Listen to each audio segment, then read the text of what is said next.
What? You didn't think we forgot about the AK-50, did you? What's going on, guys? How you doing? Hope you're doing well. This bad boy needs no introduction, but for those who don't know, this is my gun, the AK-50. We're AK-50, here AK-50.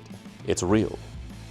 I can touch you now. It's been a while since we've done an update or a video on the AK-50 project, and I guess for good reason. It's kind of done. We had this version of the AK-50, this prototype, finished last year. But as always, when we have time to tinker with it, we're always making small little incremental changes, little stuff here and there, just things that we weren't quite happy with, that we went back to the drawing board and changed up. We'll get into a few of those at the range. Like, for example, the pistol grip, now Zenitco. I really like the feel of the Zenitco. I think it's the RK3. I like the feel of that pistol grip on this. Plus, I think it just matches the AK-50's look right now. I would also be remiss to leave out the fact that you can now play with the AK-50 in Tarkov. Goddamn Rusky! Our boy Nikita over at Battle State Games asked a couple months ago if they could put the AK-50 in Tarkov. I know I get like 1 million DMs after that. Did you see AK-50 in Tarkov? Yes, motherfucker, they asked. Take notes, Call of Duty. A little embarrassing. The Russians had to teach you how to not steal IP. Anyhow, big fan of the game, so it was really cool to see a game that I enjoy include my baby. So now you too can go around and waste half-starved, drug-addicted scavengers with 50 cals. And then you could boot up Tarkov. Our boy Willer's actually got some really cool footage with it. Oh man, bro, look at that ergo.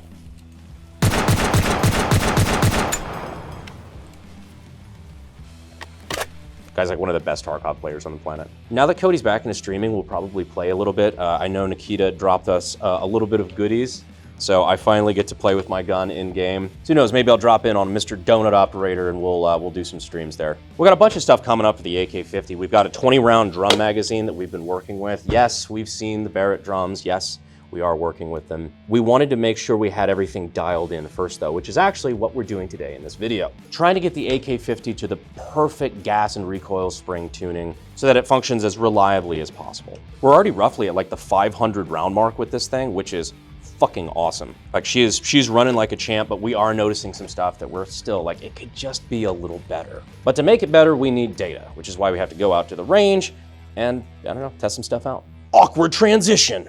So we're just gonna be talking about recoil spring and why we're doing slow-mo and all that? Yeah, pretty much. All right, cool. We can just go ahead and rip the top cover off too if we want. I will go get a tool. Oh, yeah, well. We've never shown taking the top cover off on camera because it's a massive pain. Yeah, it sounded really good on paper though. Yeah. Prototyping. It's fantastic. So originally the way we were doing this is we'd have a little like a pull. What would you call that? Like a key ring? Yeah, a key ring. A little, just a really thick key ring. Have that, something like that. You could just reach in, pull down, and then pull the top cover off. And turns out that just didn't fucking work. Yeah, it turns out to retain, you know, however many 3 or 4 pound dust cover, you need a pretty strong spring. And so we just kind of kept upscaling the spring until it wasn't possible to pull the key ring anymore. So now you need tools to pull it apart. We've got some ideas on how to tweak it, but we're not there yet. Yep. Rip her off there. Here. You put one punch in there to pull it down. You put the second punch to lock it. And now you just muscle the dust cover back. It'll be fine. It's a 50 cal optic. Which he's not coming. That's it. I'm getting me mallet. That's it. I'm getting me mallet. What does freedom mean to you? All right, you're here on this channel, so I got an idea. But freedom means being in the driver's seat, on the road and in life. But debt hijacks that. When you're buried in credit cards, loans, medical bills, you're not calling the shots anymore. The banks are. That's why folks are turning to PDS debt. They've helped hundreds of thousands of people get back in control, pay less, and move forward. You can take the wheel and take back your future. They go beyond just numbers and try to figure out your unique financial situation to find a solution for you. And if you're worried, no, there's no minimum credit score required. They're just here to help you save more, pay off your debt faster, and put your money where it truly belongs. Back in your pocket. PDS Debt is A+ rated on the Better Business Bureau, and they have thousands of 5-star reviews on Google. Just think, you could be 30 seconds away from being debt-free. So get your free assessment and find out the best option for you right now at pdsdebt.com/Brandon. That's pdsdebt.com/Brandon. Thank you again to PDS for sponsoring the video. Back to the 50. So with the mallet, we can smack on the carry handle. There you go. It's not on there that tight. It's like just enough that you can't get it by hand. Again, prototype. Speaking of prototype, I forgot this was all of our extra shit storage back here. Yeah, so this space, you know, you kind of need a certain amount of length on the gun to fit a human being. So this space back here kind of does nothing other than give you length to be able to shoulder the gun. So we put our spare parts in there. Which is very AK. Yeah, very AK. And this time we're missing the Skittles.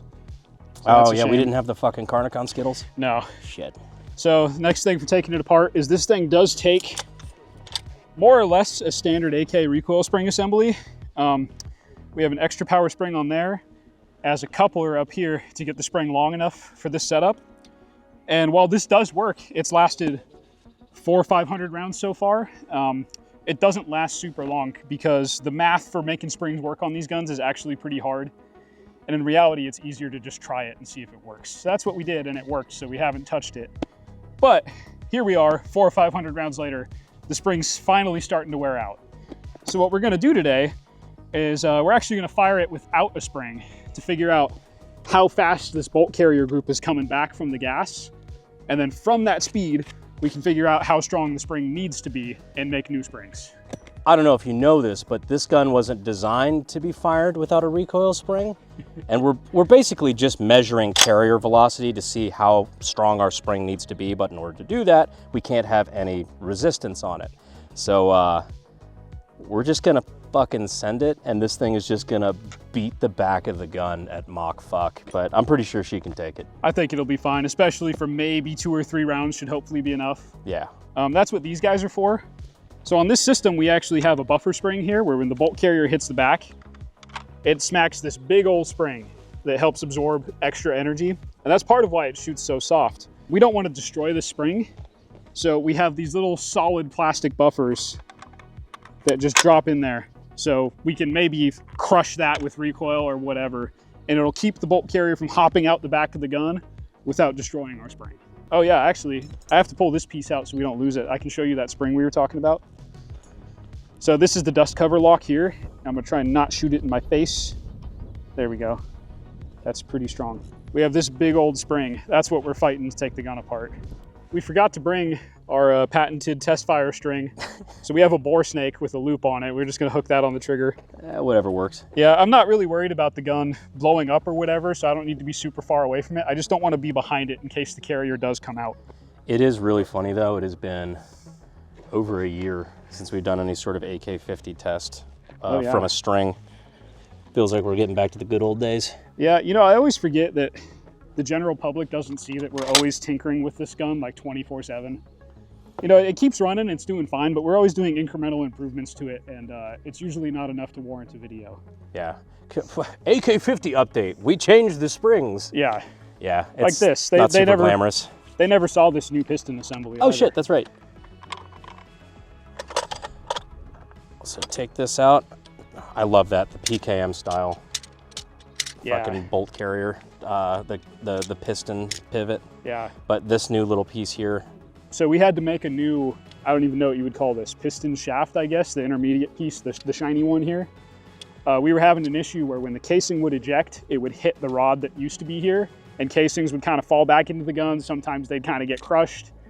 It would do all sorts of bad things. So we had to make a new one with this big scoop on the side to let them get out. Which is really cool because if you look at some of the Saiga series, like the 12 gauge and stuff like that, they have a very similar cut on the piston. So this is still, you know, I just love being able to take pieces from other AKs and just put it all in together into something that works. Even the PKM style pivot was from a Kalashnikov, the PKM. Plus, it's got a bunch of flutes in it. That looks cool. Yeah, sometimes we reinvent the wheel by accident like that. We're like, oh yeah, we're gonna need ejection cuts in this, and I start modeling it, and then, I don't know, Nick's like, isn't that just a Saiga 12? I'm like, oh yeah, it is just a Saiga 12. I figure we'll do the first one with just a round in the chamber so we don't have any drag from the magazine. That's fair. And if that works, we'll put a full magazine in it and get another reading. Perfect. Cool. See if they're the same. Yeah. All right, guys, going hot in a sec. So we don't really need anything crazy frame rate wise. So I've got my iPhone here tuned to 240 frames per second. Now I get to be the camera guy. The only thing is the vents on this are not going to feel great being directly next to it. Oh yeah. Firing! 3, 2, 1. All right. It definitely threw the brass further. Yeah, she wasn't really slowing down. Yep, clear. Even the plastic buffer looks okay. I was expecting like if it had a ton of energy coming back, it would probably shatter this or at least dent it. It looks fine. Let's see what the video looks like. Yeah. Oh yeah. I was worried about the frame rate not being enough to get a good reading, but that'll be totally fine. Yeah, especially frame by frame on that. Yeah. So we're able to go.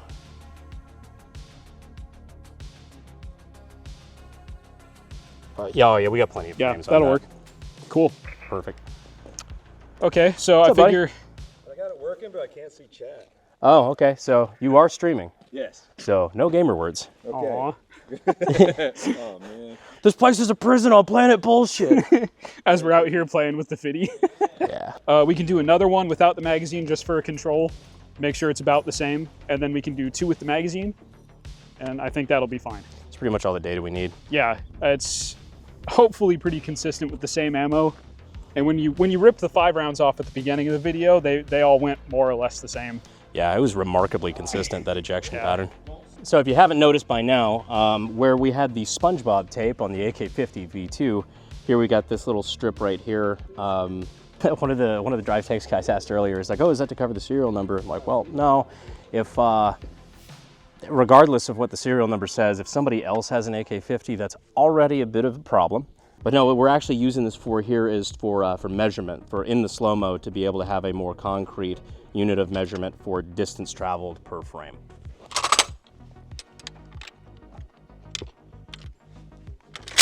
Firing! 3, 2, 1. Woo! That one went real far. Oh yeah. It went all the way back to them. How's the rim look? Okay. I don't know if that's just me, but that almost looks slower. Yeah, it's hard to tell, but that does look kind of slower. It almost looks like the gun recoiled more though. Yeah. It chucked the brass a lot farther. That's for sure. Because like if it's recoiling a different amount between 2 different rounds from the same ammo brand, I don't know how that could be anything but ammo. Do we want to do a third one just so we have a range, like a consistent range? Yeah, for sure. All right. Oops. Firing! 3, 2, 1. That one went not quite as far, but pretty far.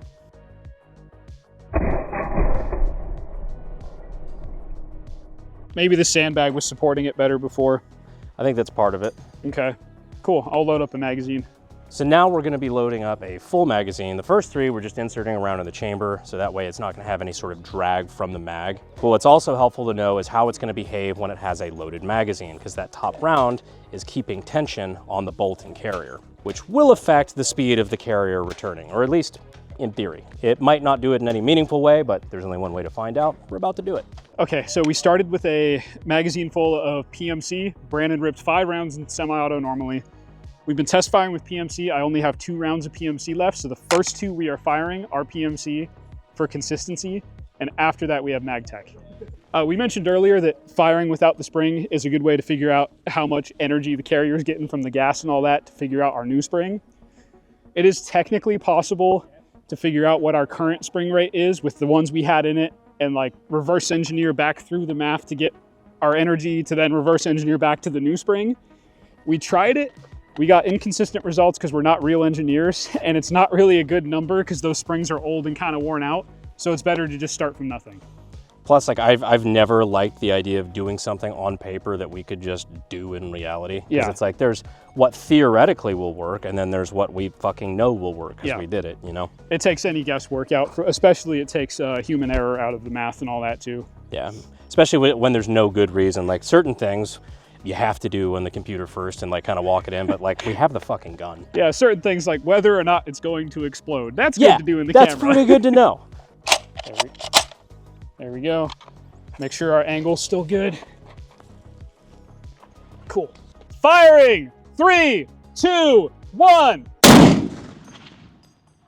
Okay, definitely not as far. We're gonna do the second one just right in a row. Cool. All right. Firing. 3, 2, 1. Oh, it didn't go. 3, 2, 1. All right. Getting blue balled by the 50 on that one. Yeah. Turns out using a really stretchy bore snake is not a good idea for a trigger spring. All right, gun's clear. Cool.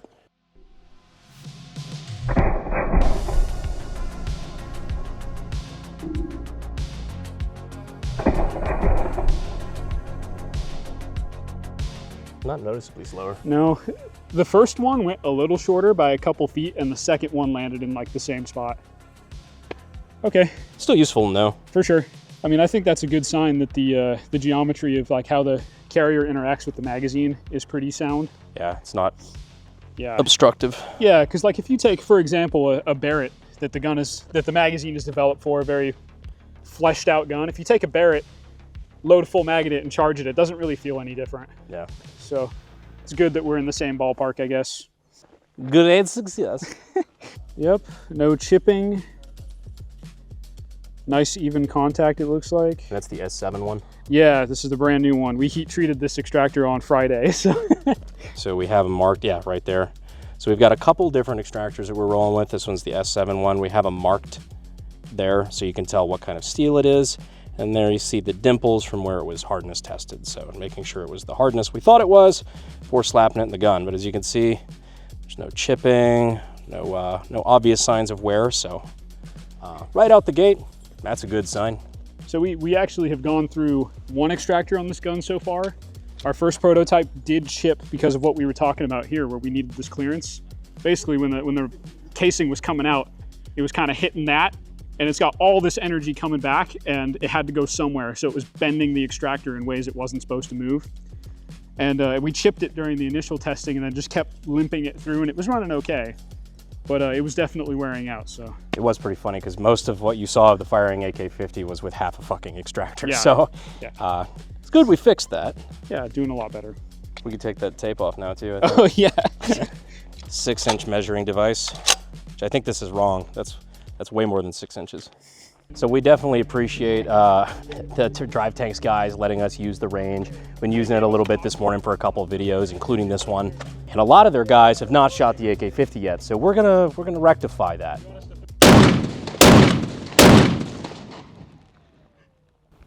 That's pretty fucking cool. Dude, one of them brass casings hit me in my nut. You get that on them bigger You jobs. didn't even move. Great cameraman. Dude, that's pretty fucking I know, wicked. I said That's smoother than the Barrett.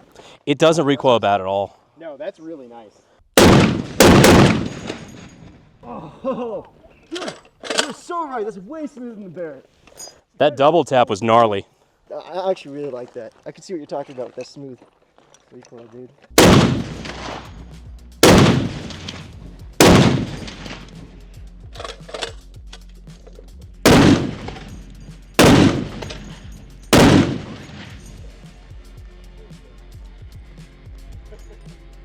You've been doing your squats, buddy. Oh, that is smooth as shit.